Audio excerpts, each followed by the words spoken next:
Percentage. Percentage ba yun? Sige. So, kunyari, meron tayong sagutin nyo na lang 4% of 25. Actually, pwede mo yung baliktarin no? 25% of 4. Parang gano'n. Anong sagot?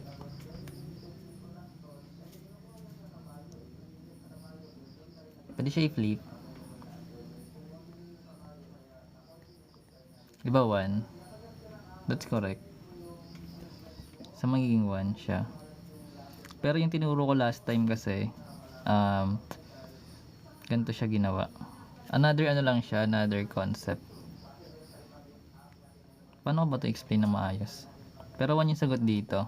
So, yung normal way na ginagawa kasi natin kapag nag-solve ng percentage, diba? Kino-convert natin. Ito yung mga method. Yung unang method is yung normal way. Like, yung 4% gagawin natin siya. Ano ba sa decimal yung 4%? That is 0.04, diba?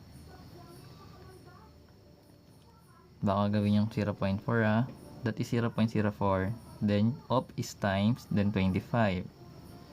Then magkakaroon tayo ng 20. 5 times 0 plus 2 magiging 2. Then 5 times 0 is 0. 2 times 4 is 8. 2 times 0 is 0.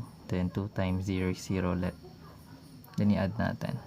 So 2 plus 8 is 10. 1. Then yung 0 kahit wag natin lagay kasi nasa una naman na number. Then 2 decimal point. Move tayo 2 units. Puntang left. So magiging 1.00 or 1 na lang yung sagot. That's correct.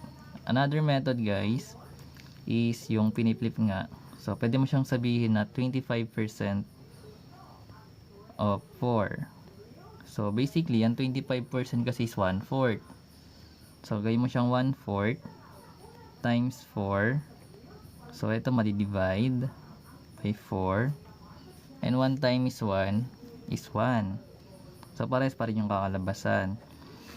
Then yung ginagawa ko naman last time is yung 25% yung 4% of 25 natin. Ginagawa natin na dapat may maka-cancel tayong dalawang 0 kasi nga itong percent natin.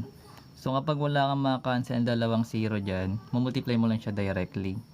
So yung 4 times 25 natin or 25 times 4, that is 100, diba? Then kapag nandun may 0 ka na nakita, ika-cancel mo yan. Basta nasa dulo. Kaya siya magiging 1 pa rin. Ito yung mga ways. Then may another method pa actually. Kunyari, yung 4%, hatiin mo siya sa 1%, 1%. Ito mas madali. So, yung another method, let's say yung 4% of 25. So, pwede natin kasi hatiin yung yung 4% into 1%.